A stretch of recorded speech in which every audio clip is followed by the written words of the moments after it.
to Yankee Stadium to watch Billy Graham. The place was packed. And he would get up and he would rant and rave, and you left there and you believed that it was God, in fact, that helped me last week. You would believe it if you listened to Billy Graham. And Franklin Graham is right, probably, but he wrote me a beautiful letter. He says, President Trump, I watch your speeches and your rallies all the time. I love your storytelling. There's nobody that can do it like you, but please, you're hurting yourself very badly. Don't use foul language. It made me feel bad, actually, because I don't use much. I don't use much, and if it is foul, it's not really foul. You know, there's really foul, and then there's a little off. Like some people they don't like the word hell. That's a bad word. You know, I mean, that's not good. Or the word bullshit they don't like, so I won't use it. No, it's true, but it's more descriptive. There's just no word to sort of. But he said, so please, so I've been really good, and for the last 4 or 5 times, I've really been good, but you know, you lose a little something. But reciprocal trade, it basically means you screw us and we'll screw you. It's very simple. And I can't describe it. And I don't think it's foul, but he's probably right. To further protect Michigan auto workers, I will end the Biden-Harris electric vehicle mandate on day one. It's going to end on day one.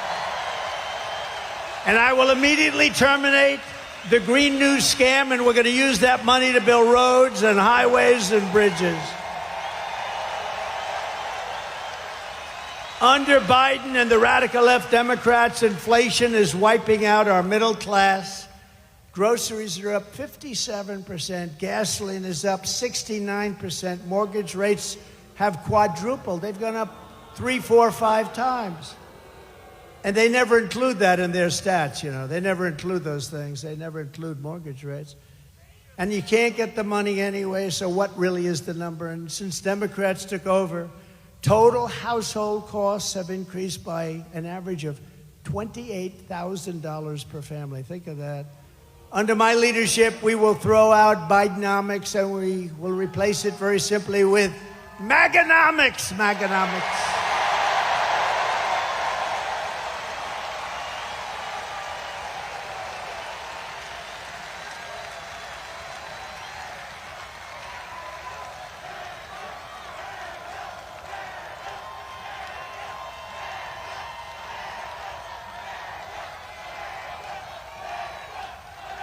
You know, I have to just interject. If you would turn off those cameras, because I don't want this. See the screen up there of me? That's very severe, that comb over. That's a severe sucker. What's with that one? It looks okay from the other side. But that is very severe. I apologize. Man, I looked up there. I said, whoa. Look at that. Wow. That's like a work of art.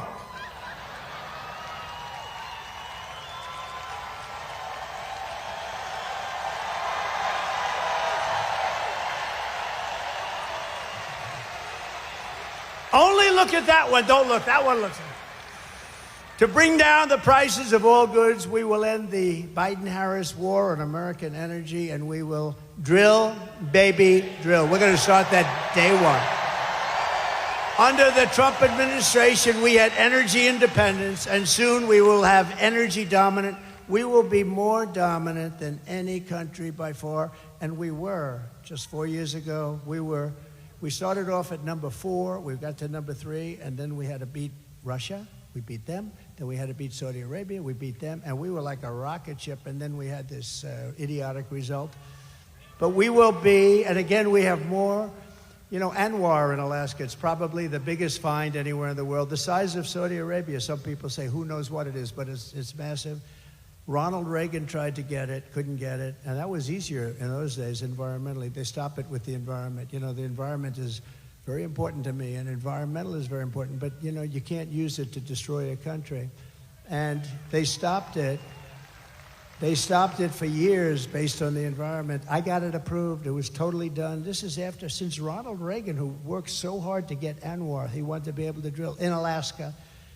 think of it as the size of Saudi Arabia approximately, bigger than Texas, bigger than everything. We would have had something that nobody else even comes close to. And on the first week in office, his Department of the Interior person, who was just put in Department of Interior, she outlawed it. She said, we're not going to use it, stopped all work. They were ready to start drilling. It took them a while to get ready. They're ready to start drilling. The money would have been incredible. The prices were very high. We're the only country that stops drilling when the prices are at an all-time high. And we stopped drilling, but we'll get that back, and I'll get it back very fast. But Anwar, they cut it. Unbelievable. And I will cut taxes even further than we did before, and that includes no tax on tips, right? No tax on tips. All that government does is harass everybody over it anyway. It's like a big harassment operation. They hired 88,000 IRS people to go harass everybody. So if you work in a restaurant, if you drive a cab, or if you do anything having to do with tips, I hope you're going to remember, bartenders, let's see, hospitality workers, a caddy, a barber. Barbers get tips. I don't give mine a big tip because I don't think they do a very good job. If you're a mover, a driver, or anyone else who relies on tips, the money is going to be 100% yours. You better go vote. If that doesn't get you out, if that doesn't get you off your ass to go out and vote for Trump, nothing will. Got to do it. Right? Got to do it. And as we rescue our economy, I will also restore the sacred and sovereign borders of a place called the United States of America, right? United States of America. With Democrats in charge, the greatest invasion in history is taking place right now. This is an invasion of our country. You remember during the time I was trying to get the wall, and I was getting all sorts of assurances, and you couldn't get it from Congress. It was incredible. So I did get a lot of money for the military. So I put an extra $10 billion. I put a little fund, an extra $10 billion. I then called it an invasion of our country, and I took it out of the military, and I got it built. And now we're going to build it larger. We have to close up the areas that weren't built. We have certain areas where we needed to have them open for a little while for getting all of our stuff back. I don't like leaving brand new bulldozers and everything on the other side of the border, right? We want to close it up. But we had certain areas we had to close up. And when they took over, they said, we're not going to close it. I said, these guys actually do. I thought they were kidding. I thought they were not being serious. Who would want an open border? Who would want an open border where people come in from prisons and jails and mental institutions? Either people that don't love our country, stupid people. They're not stupid because anybody that can cheat that well in an election's not stupid. Or maybe a new thing is emerging where they want to get people to vote illegally, and they don't care. They have no shame. And we're watching that. Our chairman is here. The Republican chairman is here, the whole thing. See? The big boss is here in Michigan, so you're going to remember that. But we're working on that, but they do. They're trying to sign people up who just came in, who have no idea where they are, what they're doing. They came in. And in many cases, they're very rough people, but they came in. They're trying to sign them up to vote. This is what they'll do. Because think of it.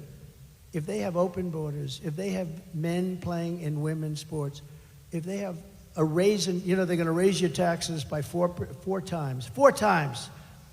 Think of it. What you're paying now, you're going to pay 4 times more. With policy like this, nobody can get elected. The only way you can get elected is to cheat. And they are really good at it. That's the only thing they're good at. That's the only thing they focus on. They have no good policies. They don't do anything well. But they're using these people, and they're trying to sign up the people. And we've caught them, and we sue, and we do all the things that you have to do. But they have no shame whatsoever. So that's really one of the big reasons I think they're allowing it, because they're not stupid enough to allow prisoners and people from mental institutions, people from insane asylums, and it drives them crazy. Hannibal Lecter, the late, great Hannibal Lecter, would like to have you for dinner. He wants you for dinner. That's the end of you, by the way. But no, these people are being dumped into our country, and nothing good is going to happen from it. That's why we have to do a big deportation and get them the hell out, okay? We have no chance. Meanwhile, our crime rate is going up while crime statistics all over the world are plunging. We have become a dumping ground for the world, which is laughing at us. They can't believe how stupid we are, how stupid we are. We're destroying our country. They can't believe what they're getting away with, but they're getting away with it at levels that they never thought possible. In Venezuela, crime is down 72%. You know, Caracas, Venezuela, was a very, very dangerous place. And now, because of the great job they've done in removing their criminals into the United States, next year we're going to have our Michigan rally in Caracas, Venezuela, because it's nice and safe. Okay? Does that sound like a good idea to you? Because we want safety. Now, the press is going to write that. They're going to say, Donald Trump proposed next year's Michigan rally in Caracas, Venezuela. They'll say, isn't that horrible? Isn't that unpatriotic? You understand. This is what I have to go with. I'm only kidding, press. I'm only kidding. Although maybe it's not a bad idea. So El Salvador is an interesting one because I know the president. He's a young guy, and he's been getting this great press that his crime rate's way down. And they're training their criminals. Well, you don't train criminals, okay? You know, maybe every once in a while you get lucky, but you don't. So in El Salvador, murders are down 70%. He's saying, yes, we're teaching. He's different. Most of them just say, well, the United States is stupid, so we're dumping all our criminals there. He does it differently, smart. He goes, we're working with our people that are causing problems and crime. And he's not working with them. He's dumping them in the United States. And their crime rate, their murder rate is down 72%, 73%, and going up. And I don't blame them because if I was running one of those countries, and we're not just talking in South America, but if I were running one of those countries, I would have been doing it much more. They're also emptying their jails. The big thing is their jails. Those jails were packed. Now all of a sudden it's like, oh, isn't this wonderful? They're doing such a wonderful job. They're dumping their criminals into the United States of America, and we're not going to take it anymore. Stupid people.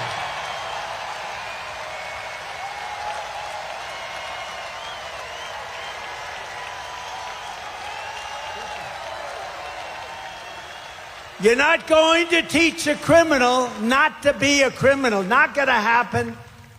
And you don't have the time, you don't have the energy because you have to do other things. That is why as soon as I take the oath of office, we will begin the largest deportation operation in the history of our country, even larger than that of President Dwight D. Eisenhower many years ago. He was a big deportation person. Under the radical left Democrats, Michigan communities are being overrun with migrant crime. You know that better than anybody, right? Does everybody agree? It's being unbelievable. In Oakland County, criminal squads of illegal alien gang members are hiding in the trees and breaking into Michigan homes after dark, looting them for jewelry, purses. They're taking the women's purses right out of their bedrooms. Electronics, cash, they're stealing, they're robbing the houses. Earlier this year in Kent County. Does anybody live in Kent County here? Sounds good to me, but you're not going to like this. A sadistic illegal alien, of which there are many criminals, was sentenced for executing a 22-year-old Grand Rapids woman while she was in her car with her 1-year-old baby, shooting her at least 5 times with a rifle at point-blank range, while the killer was wanted on an outstanding warrant for attempted strangulation of another woman. When I return to the White House, we will stop the plunder, rape, slaughter, and destruction of our American suburbs, cities, and towns. We will shut down deadly sanctuary cities. We're not going to have them anymore. And we will shift massive portions of federal law enforcement to immigration enforcement. We're going to get the bad ones out. We're going to get them out immediately. It's not going to take long. We're going to rely on law enforcement and we're going to give law enforcement back their dignity, respect, and power so they're allowed to protect you.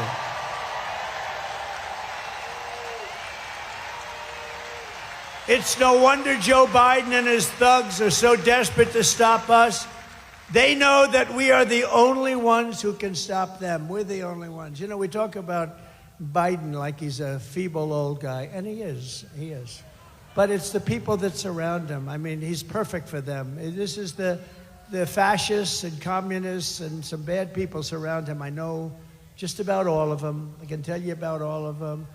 Did you hear about our big victory in Florida last week? Did you hear? We won the big case.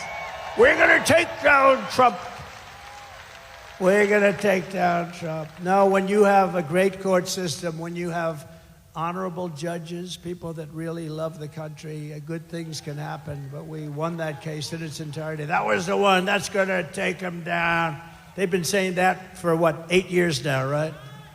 And here we are leading in every poll. We got to get it close. You got it close. You got it close. We don't want to talk too much.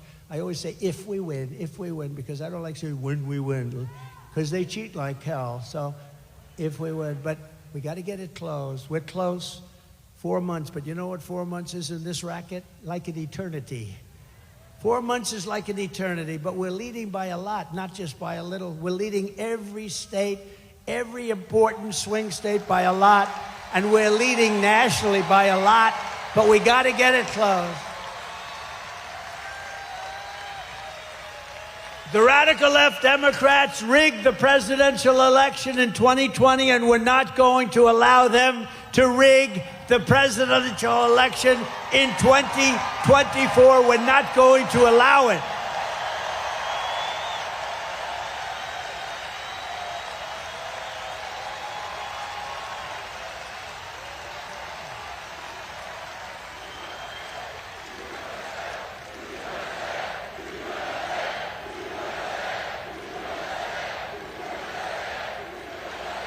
Every time the radical left Democrats, Marxists, communists, and fascists indict me, I consider it a great badge of honor. You know, I've been indicted more than the legendary Alphonse Capone, Scarface.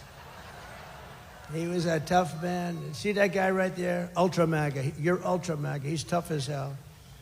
But if Alphonse didn't like you, you would be in the foundation of a building rising someplace in your great state, right? He was a tough cookie, this guy.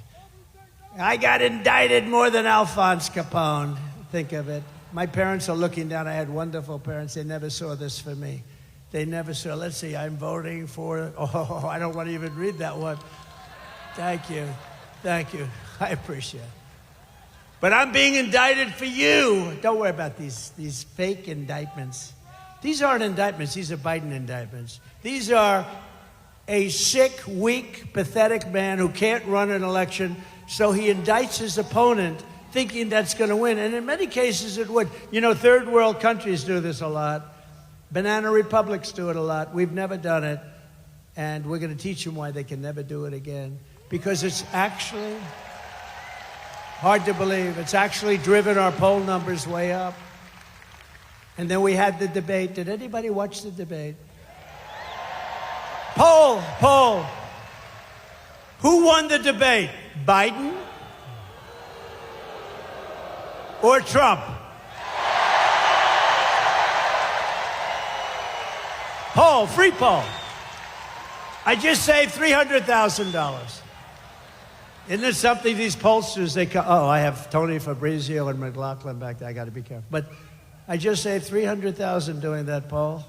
They interview 97 people have been interviewed. And Trump is leading by a little smidgen. I got 25,000 people here or something. They got so many people outside. I wish we could include them. I'd love to get them in. Would anybody like to leave now and let the other people come? That's not nice. Never forget, our enemies want to take away my freedom because I will never let them take away your freedom.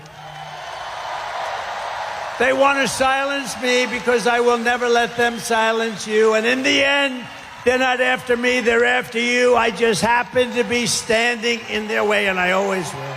Right? I always will, fellas.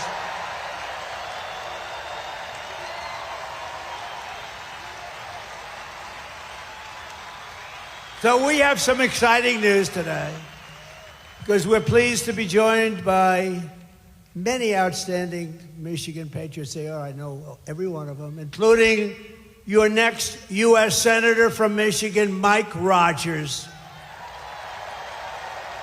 And Mike is just as adamant as me. He'll vote to stop the invasion, end inflation, halt the outsourcing of Michigan jobs, and bring back the auto industry. You are going to double or triple your auto industry within the next 3 years under Trump. Mark it down. Mark it down.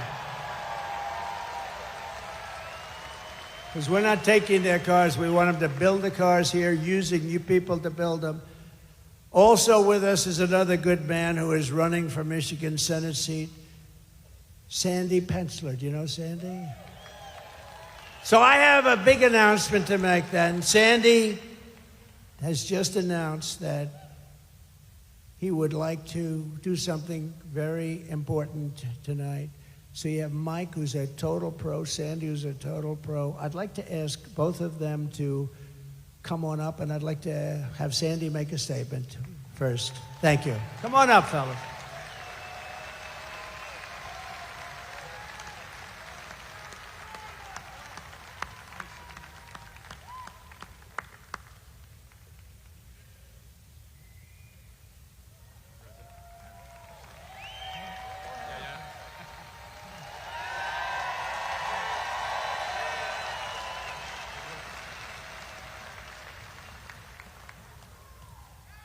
Thank you, Mr. President. I was so inspired when President Trump kissed the empty uniform of Corey Compatore. I flashed back immediately to a couple days after 9/11 at the local firehouse where I hugged the lone remaining survivor and looked out at 12 empty uniforms. Thank you for honoring all of them as well.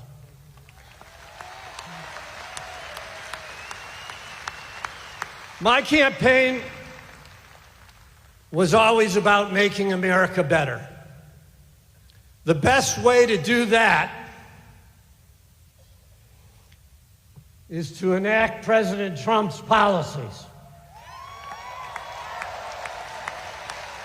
Let's go, Trump! Let's go, Trump! To do that, we need control of the Senate. A divisive, continued primary effort hurts the chances of that, and that's not okay. So tonight, I'm doing the right thing and ceasing my Senate candidacy. No, it's not an aha, it's the right thing. President Trump endorsed Mike Rogers. Tonight, so am I.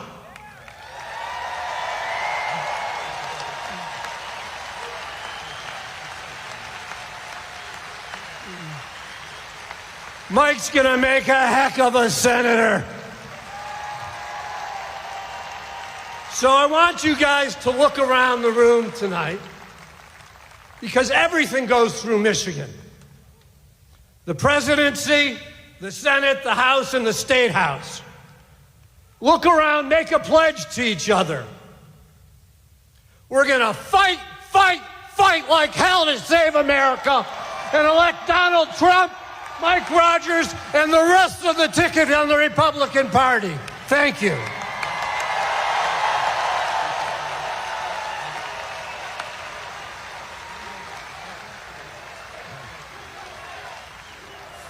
Thank you, Sandy. I am honored to have you stand with us and all Republicans to win the state of Michigan. Thank you for your courage. Thank you for your leadership. You're going to be an important voice going forward in our party in Michigan. And Mr. President, I want to say this, as a former law enforcement guy, it wasn't that the bullet took you to the ground. It was the fact that you got back up for America.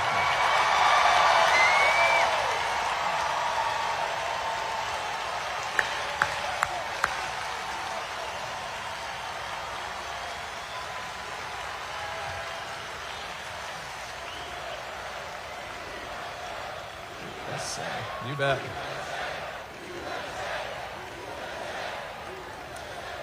I have spent my career working to protect America as an Army officer, as an FBI agent working organized crime in Chicago, as the chairman of the House Intelligence Committee. I have never seen a more unsafe America because of the Democrats over the last 4 years.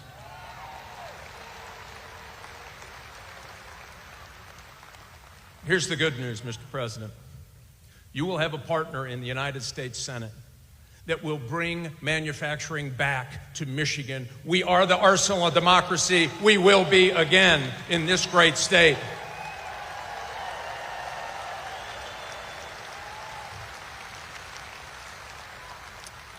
And I'll pledge to you, I will get Department of Justice reoriented to actually going after criminals. We are going to dismantle fentanyl distribution from here to the steppes of China, and we're going to tell China, you sell in the United States, you'll have a price to pay.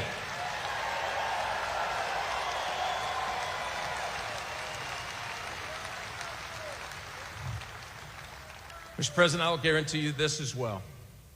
With your leadership, winning the state of Michigan, winning for the United States, putting America back in Washington, D.C. versus Washington, D.C. and the rest of America, we will make America respected again. We will bring back law and order again. We will make America safe again. Let's flip the Senate. Let's elect Donald J. Trump and Mike Rogers to the Senate, and let's get busy. Thanks, Mr. President.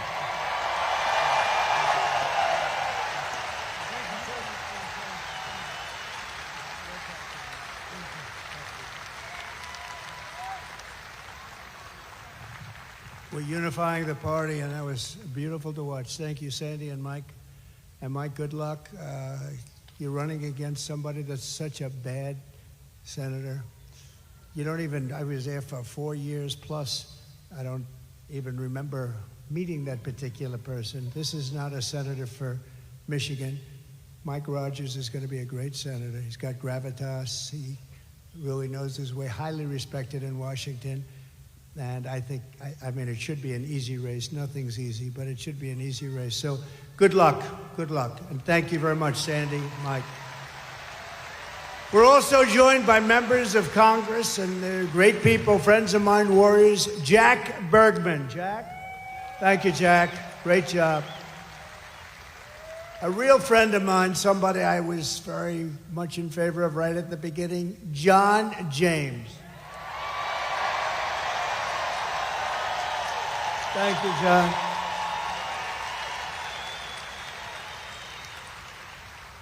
A warrior, somebody who helped me through a lot of different things. He gets things done. Bill Heisinger.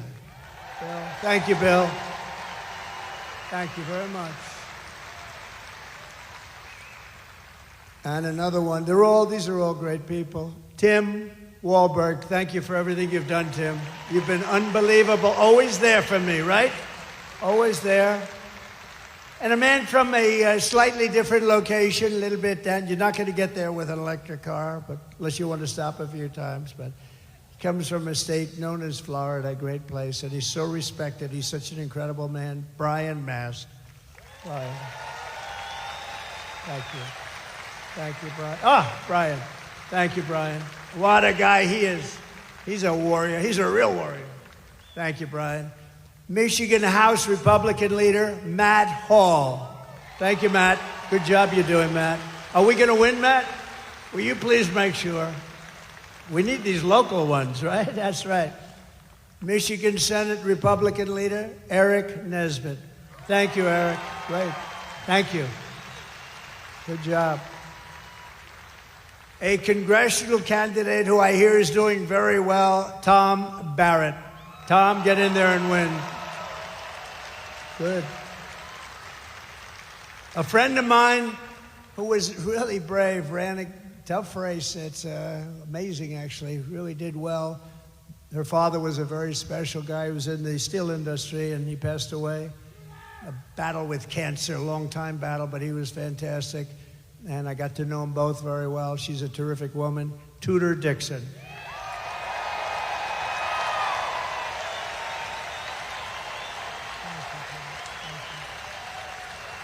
Thank you, Tudor.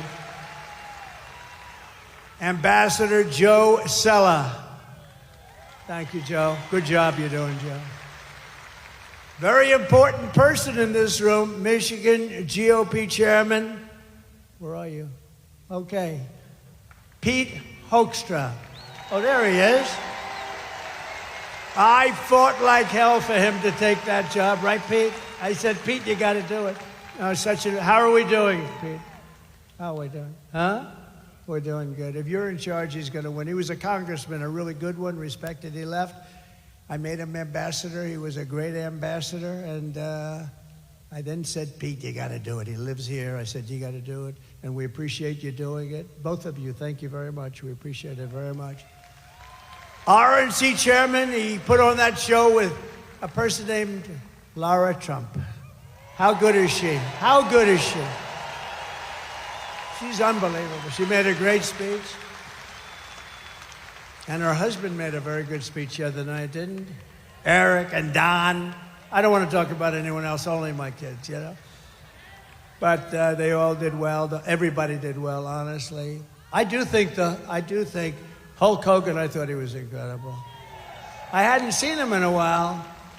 And I'll tell you what, I'm not going to mess with him, right? We're not going to mess with the Hulkster. But he was fantastic the other night. All of them, every single one. My granddaughter did very well. Look, she's scarred. What about, who said that? Who said my granddaughter? Wow. Kai. Kai is great.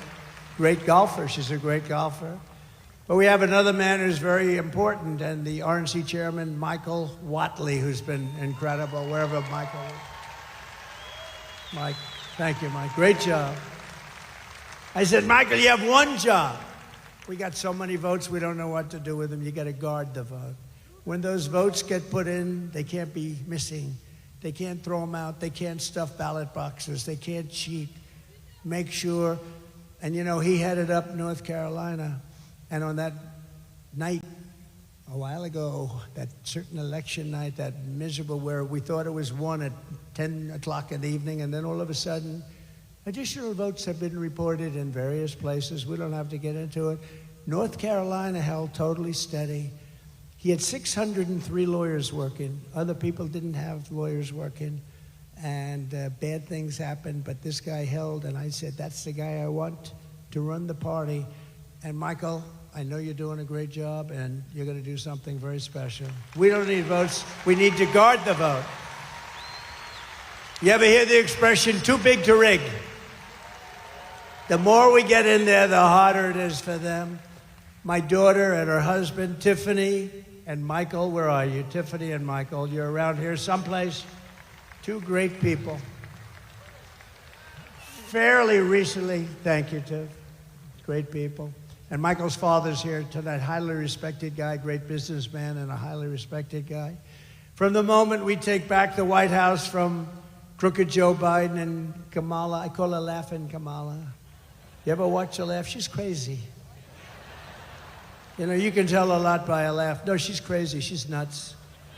She's not as crazy as Nancy Pelosi. Crazy Nancy.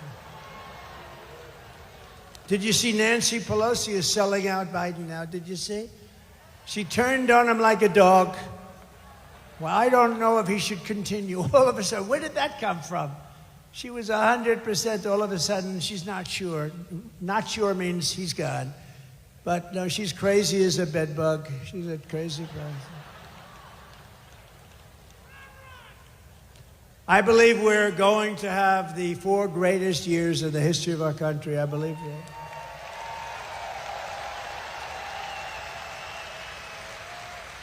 And I believe that Michigan is going to have the greatest of all of any of the states, because I'm going to bring back your auto industry. I'm not going to take this. You know, in Mexico, they're building among the largest plants for auto manufacturing anywhere in the world. In Mexico, near the border, they think that they're going to make cars and sell them into the United States and lose all our jobs. It's not happening. And you know who owns those plants? China! China owns them. And we're not letting it happen. We'll put 200% tariffs on, 400, I don't care what would. Whoever is building your plants, we're not allowing any of those cars to come into the United States, okay? We're telling that to Mexico right now. You want to build those plants? A friend of mine who builds plants, that's all he can do. He's a great guy, but his strength is plants. If you say walk across the street, he's not that good at it. But to build a plant, he has no problem. He builds great auto plants. So I said, I'd like to see one. Take me. He goes, well, we'll have to go to Mexico. I said, what about the United States? No, not so much. He goes, there are actually some of the biggest in the world being built right now in Mexico. I said, this happened over the last couple of years with this stupid president that we have. Stupid. He's a stupid person. And I can say it because, once he weaponized justice, I would never talk about a president like that. Once he weaponized justice against me, I said, oh, wow, that's really incredible. That's never been done before.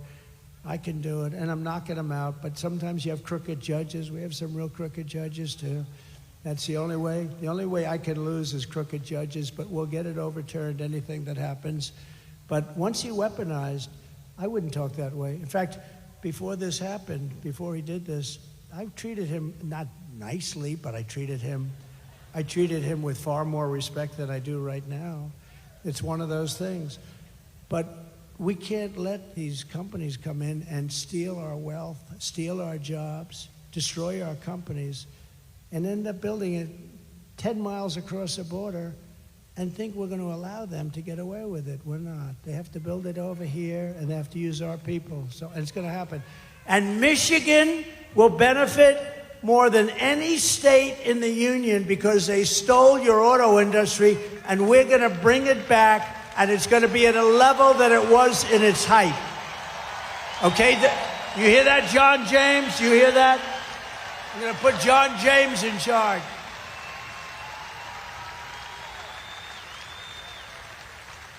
And the amazing thing, it's not even hard to do. It's not even hard. It's so crazy. If you want to build something in China, you're building it here and you send it over there. We don't want it. They'll charge you like 250% tariff. We don't want it. Then you get an invite. Build your plant over here. So these companies, they go over there. Harley Davidson did it in India. They couldn't sell. They had a 200% tariff on motorbikes. I had them in the office in the White House, the Oval Office, and the head of Harley Davidson. I was disappointed in that, actually. We were talking about it. I was telling them the problems, and I was going to help them out. But I said, how are you doing in India? No good. Why? We have a 200% tariff. In other words, if we sell a bike, they have like this massive tariff. And I said, well, if you have a 200% tariff, that means you're not going to be able to sell any. But they invited them over to build a plant, and Harley Davidson went, and I guess they're building the plant or built it or something. But that's what they do. I don't blame India. I blame us for allowing it to happen. It's not going to happen anymore. I had it stopped, and then we had the COVID fight. We had to fight COVID. We did a great job. We never got the credit. We got credit for military. We got credit for everything. I defeated ISIS. We did unbelievable things. Unbelievable. We got the biggest tax cut in history, the biggest regulation cuts in history. When I go to the companies, the big companies, highly sophisticated, I said, so I got you the biggest tax cuts in history, and that was good for jobs. And I got you the biggest regulation cuts in history, and that was good for jobs. If you could only have one, would you take the regulation cuts or the tax cuts? Every single person, and I must have asked the question 200 times over the years, said the regulation cuts were more important than the tax cuts. Can you believe it? You wouldn't think that. But we got you the biggest regulation cuts in history. Before I even arrive at the Oval Office, shortly after we win the presidency, we win. We're going to all win it together. I will have the horrible war between Russia and Ukraine settled. And I will be the only one that can make this statement. I will prevent World War III from happening. You're very close to World War III.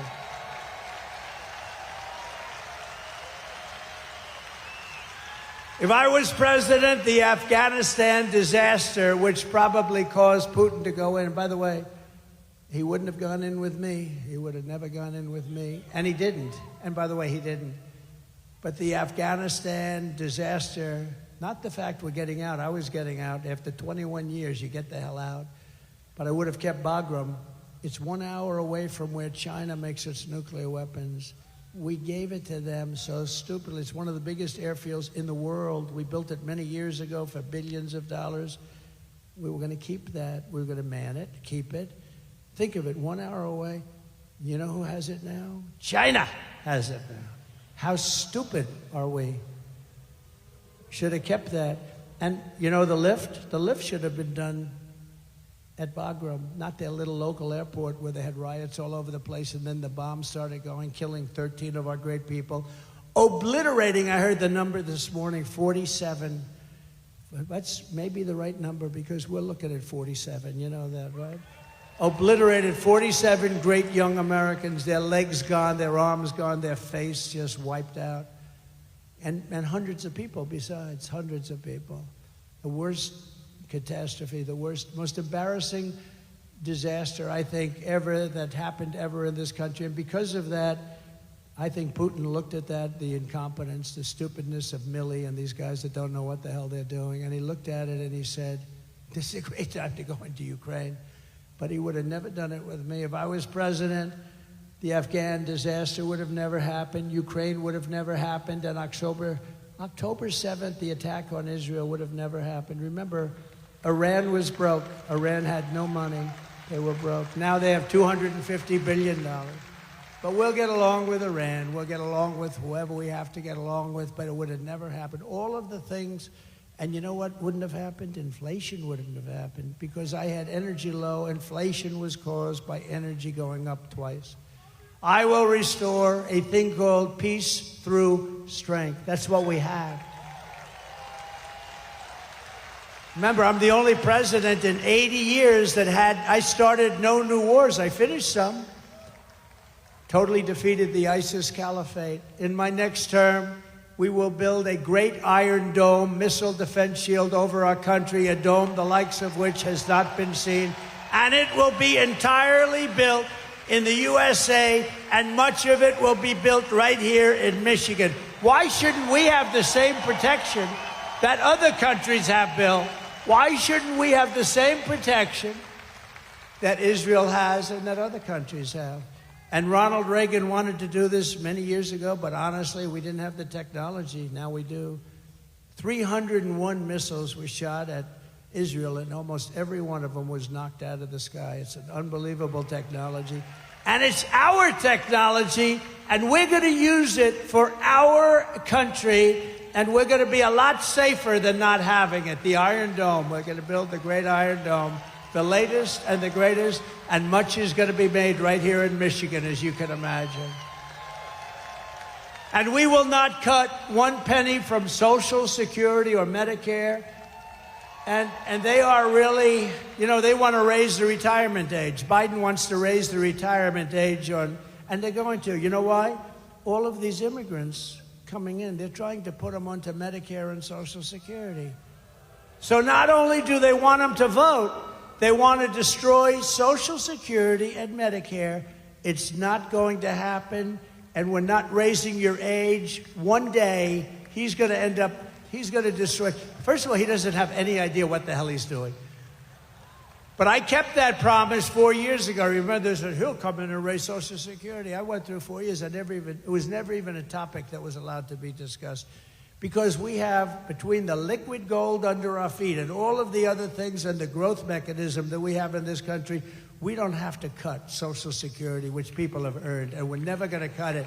And when you hear that stupid guy, that low IQ guy, get up and say, I inherited 9% inflation. False. He inherited 1.4, but really nothing. And when he says, he's going to raise Social Security, no, false. He's going to raise it because he's stupid. That's why he's going to raise it. Don't believe it. They have this line where it goes one after the other. But one thing, it's very simple. They're going to raise your taxes 4 times, and that's there because they don't want to renew the tax cuts that I gave. It's approximately a 4 times increase, and they don't want to renew them. But you can't believe these people when they get up. Biden and I watched Camilla the other day. brilliantly put on Fox. I don't know why Fox does it. Please, Fox, will you please get smart? Will you please get smart? And she's ranting, right? He is going to destroy Social Security. He's going to destroy Medicare. He's going to destroy this. I mean, just made up. It's just sound bites. It's disinformation. That's the other thing they're good at. They say anything they want to say. I am going to protect your Social Security. We're not going to be raising the number of years. We're not going to raise it by 1 day, let alone 1 year or 5 years or 10 years like some stupid people want to do. We're going to grow our country. It's going to be growth. And it's going to be using the assets and resources that we have, much of it right under the ground. We're going to rebuild our cities into beacons of hope, safety, and beauty better than they have ever been before. We're going to have to work with the Democrat governors and mayors on that.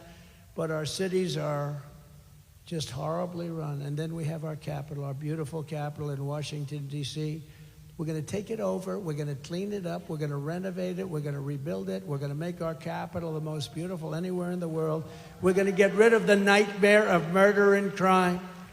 And it will become the most beautiful capital anywhere in the world once again, but far more beautiful than it was before. And when you want to go from Michigan to see the Washington Monument, yes, we're keeping the name Washington. We're not changing the name. Or the Jefferson Memorial, where there's a big move to change the name. We're not changing the name. Remember when they were knocking down statues and I was president, and I found an old bill, and I reenacted the old bill. Anybody touching, knocking down, or even trying to harm any of our great statues or monuments goes to jail for a 10-year period with no commutation and no shortening of the sentence. And it was a beautiful sight as we watched everybody leave town. They left town so quickly. They left town. We said, bye, everybody. No, we have to meet people that have evil intentions. They wanted to knock down the Jefferson. If I didn't get the military out to save the Jefferson Memorial, they would have done a job. But I found this old law that today we're almost incapable of producing things like that. 10 years, and there's nothing like good behavior, and you get out in 2 days. It's 10 years in jail if you touch our monuments, if you even try to knock them down. I had a news conference, I signed it, and everybody left town. It was a beautiful thing to do. We're not doing it. We won't be changing the name of Jefferson, Washington, Lincoln, like they did our forts. I get out of office, they did our forts, right? We won 2 world wars in those forts, and now they have different names, many of them. Fort Bragg, and the people that live next to Fort Bragg are not happy. They're not happy. They changed the name. We won 2 world wars out of Fort Bragg, and then they decide to change the name because they think it's politically correct. On day 1, I will sign a new executive order to cut federal funding for any school pushing critical race theory, transgender insanity, and any other inappropriate racial, sexual, or political content onto the shoulders of our children. And I will not give 1 penny to any school that has a vaccine mandate or a mask mandate.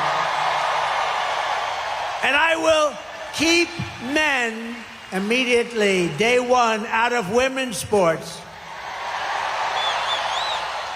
And I will fully uphold our very important but under siege Second Amendment, as I did for 4 years. And I got the full endorsement from the NRA. You saw that. They gave us their full, strongest endorsement. No, for 4 years I protected, and it was not that easy to do. We will protect innocent life, and we will restore free speech, and I will secure our elections. Our goal will be one-day voting with paper ballots, proof of citizenship, and voter ID. It's very simple. But until then, Republicans must win. We have to win, win, win, win, win. We want a landslide that is too big to rig. I said it before. I'll say it 100 and 200, 300 times before that very spectacular date. But, you know, remember, November 5th is not really the date. It starts in early September, North Carolina and some others, because now we have these ridiculous laws where you can vote before the election, after the election, we got to have one-day voting, one-day voting. What happened to those ballots that were over there last week? Oh, sir, we moved them around a little bit. Oh, really? I mean, think of it. You vote 2 months early. Nobody knows what the hell's going on. Where are all the ballots that happened? Why are they using a shovel? They're shoveling off. You ever see what goes on? Take a look at what happened in Georgia. They're shoveling ballots into wheelbarrows, moving them around. If you took the 10 worst presidents in the history of the United States and added them up, they would not have done near the destruction to our country as Joe Biden and his horrible Biden administration have done. They're destroying our country. They are destroying our country. And, you know, we get up and we have levity, we have laughter, but honest, there's really nothing funny about it. They got millions and millions of people, many of whom are criminals and terrorists, flowing through, and people from mental institutions flowing through into our country totally unchecked. And they moved many of them into hotels. Some of them are luxury hotels. Hotel owners are making a fortune. They're destroying their hotel in a certain way, but they're making a fortune. And our military is living on the street with nothing. And yet they're putting these people into luxury hotels. So if you want to save America, get your friends, get your family, get everyone you know and vote. You got to vote early, vote absentee. I don't care how you vote.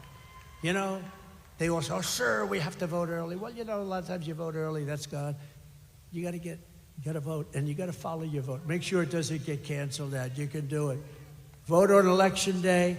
I don't care how you vote, you've got to vote. Vote early if you want. Everyone's saying vote early. I don't. But look, you got to vote, and you got to get out and vote. You got to protect your vote. That's what Michael's doing. He did it better than anybody else in the country in North Carolina. That stayed right here. When Georgia went down, when Pennsylvania went down, it stayed right there. All of a sudden, in certain states, they found all these votes. A totally rigged election. We're never going to let it happen again, because this time if it happens, we're not going to have a country. We won't have even a semblance of a country left. And if you want to help us ensure election integrity, sign up. It's called ProtectTheVote.com. ProtectTheVote.com. Sign up.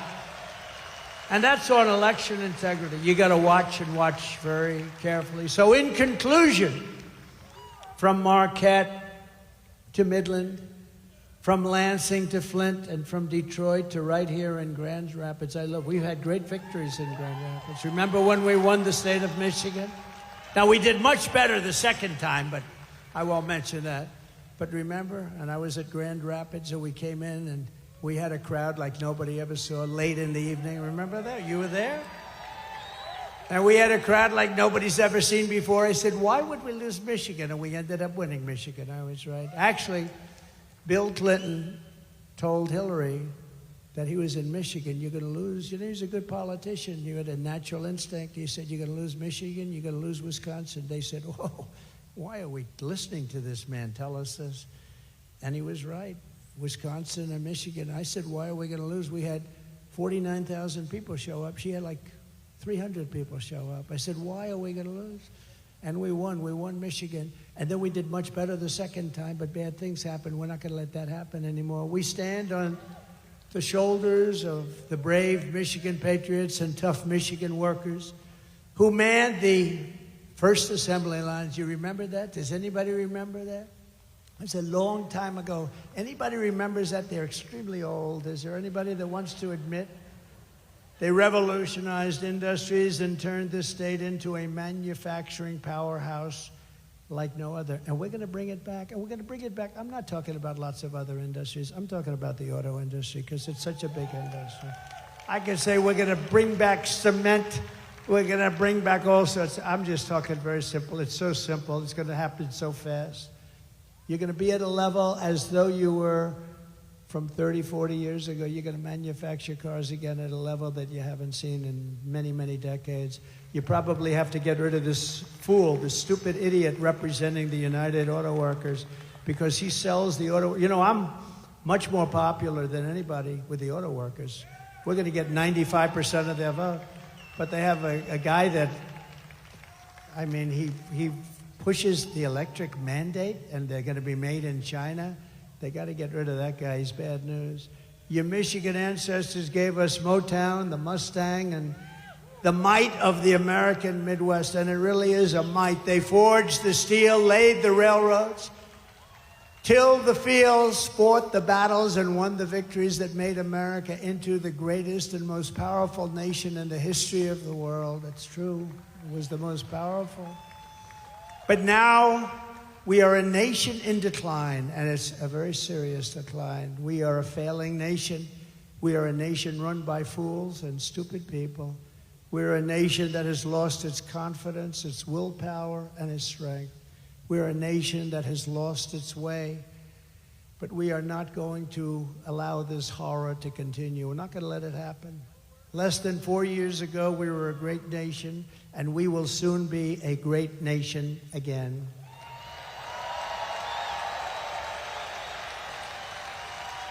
With the right leadership, every disaster crooked Joe Biden has created can be fixed, and very, very quickly. Every problem can be solved, and every wrong can be rectified. By this time next year, America's borders will be strong, sealed, and secure. Very easily. Get ready, Tom Homan. Inflation will be in full retreat. Our economy will be roaring back. Optimism will be surging. You will have your confidence back. We don't have any confidence. That's like an athlete that can't sink the shot, can't hit the ball, lost his confidence. We're going to have you hitting the ball again. We're going to have you playing at the top of your game. The American dream will be thriving again for citizens of every race, religion, color, and creed. Law and justice will reign all throughout our land. Freedom will be restored. The flame of liberty will be burning bright. Crooked Joe Biden, the worst president in the history of our country, will be a fading memory of the past, and our great silent majority, including the once forgotten men and women of our country, will be the one shaping America's magnificent future when I am the 47th president of the United States of America. Thank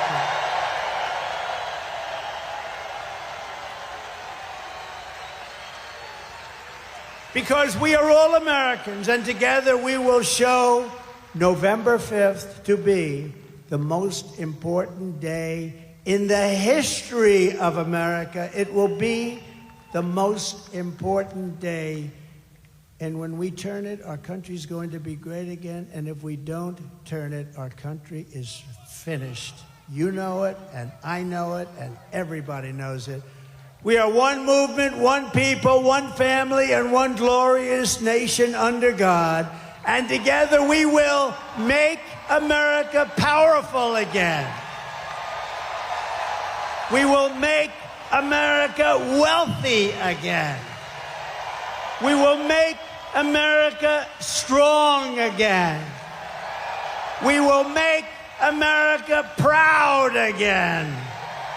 We will make America safe again. And we will make America great again. Thank you very much. Thank you, Michigan. Thank you very, very much. Thank you.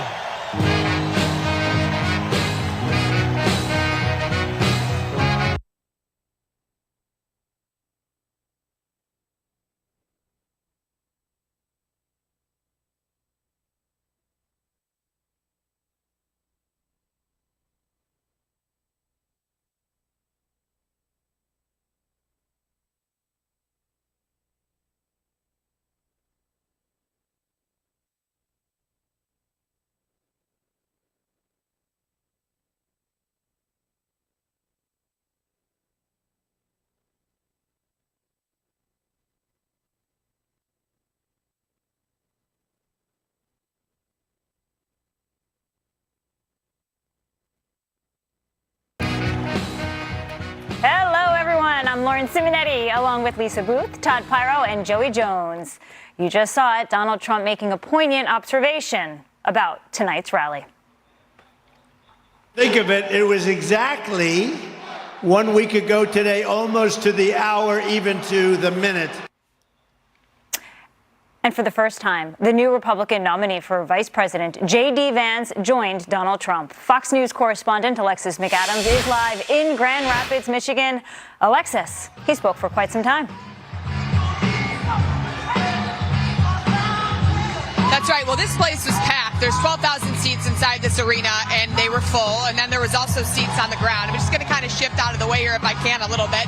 So you can see the former president is still up on this stage. I mean, he talked for quite a long time, but he's still not done trying to walk around here and connect with these voters in this very important battleground state of Michigan. He did have a new bandage on his ear as he got up there today and reflected on this assassination attempt.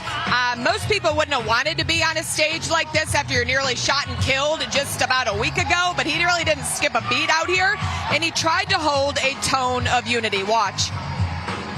The other side's going around trying to make me sound extreme, like I'm an extremist. I'm not. I'm a person with great common sense. I'm not an extremist at all. We're going to do a poll. Who's your favorite candidate? Who would you like? Let's do it. Who would you most like to run against? Ready? Kamala Harris.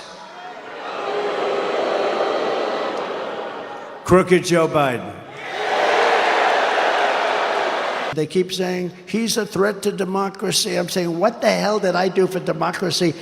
Last week, I took a bullet for democracy. Former President Trump and his new running mate, Ohio Senator JD Vance, took that stage in Michigan. They slammed President Biden and Vice President Kamala Harris, pointing out that they don't even know who the Democratic nominee is going to be at this point. Vance could help win over many voters in the Rust Belt. Well, where is that? That's like Michigan, where we are now, Pennsylvania, Wisconsin, and Ohio. That's because JD Vance is a working class guy who they believe can help connect with those voters, and says President Trump just wants to make America safe again. What is radical about telling the drug cartels and the violent gangs across the world, you're not welcome in this country?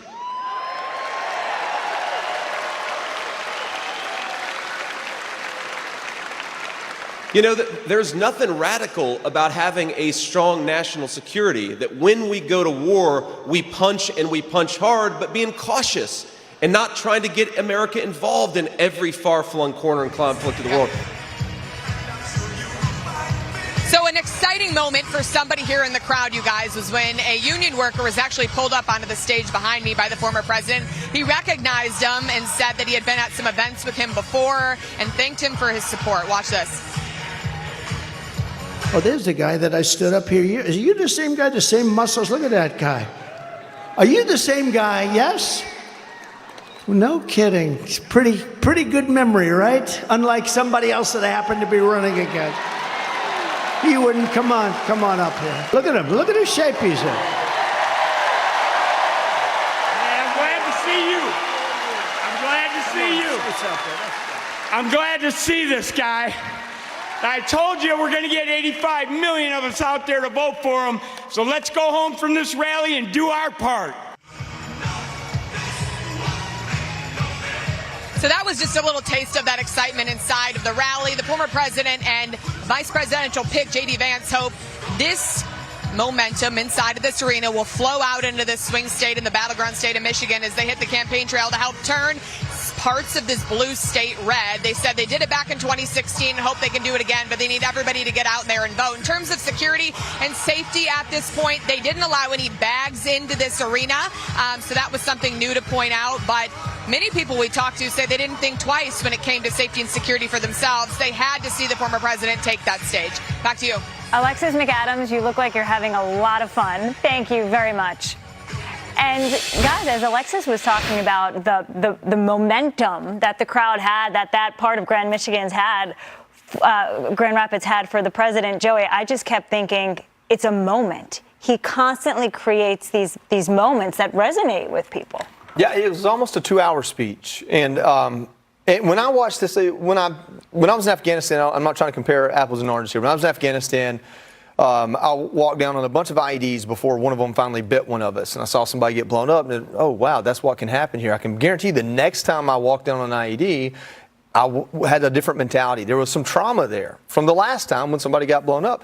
And you can't, the president is very strong, but you can't go through something like that and not have some traumatic response. So for him to go 1 week and be right back up there in essentially the same situation, one, is heroic in and of itself, no matter what his politics are. Yeah. But two, I think he probably talked for 2 hours in this conversational, reflective tone because he's still feeling that, and those are the people he feels loves him most. So he's talking it out, and I felt that to be really unique. Yeah. See, Todd, I didn't sense that he was cautious at all or even changed. I know in the beginning of the RNC when he took the stage, he almost went to tears because he was, I mean, this was his moment. He had just had an assassination attempt, but I thought he was stronger than ever tonight.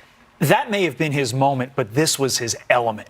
He loves these rallies in a way that I think it's difficult to put into words, because at these rallies, particularly this one in Michigan, there were people waiting for him on Thursday morning to watch this rally. Think about that. Yeah. So he views that an opportunity to perform for those people, to give them what they want. And yeah, it was long. This thing took almost 2 hours, but I think there should be a rule. I said this yesterday on Fox and Friends First. You get shot, you get to talk as much as you want within the following week. You know, the speech went at the RNC above 90 minutes, this one approaching 2 hours. Yeah. But he gave the people the answers that they wanted. And if there's one thing I learned from my interview of people this week about this Michigan rally in particular, two things. One, it was really important that he held his first rally post-shooting in Michigan to the people of Michigan.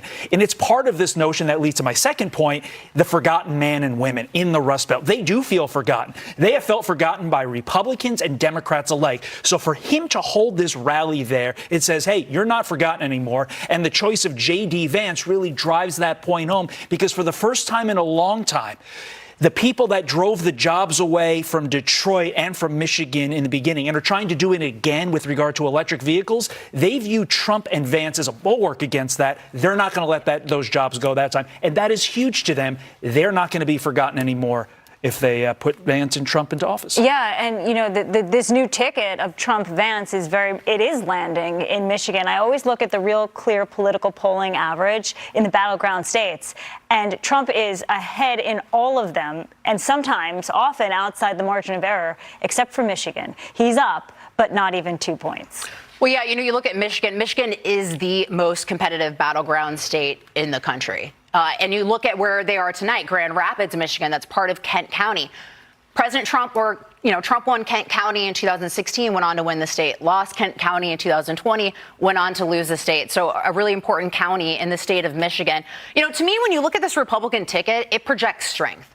You've got Donald Trump, who, as he said, I took a bullet for democracy, took a bullet, raised his fist in defiance. You have JD Vance, a Marine, right? And this comes at a time where Americans think we're weak as a country.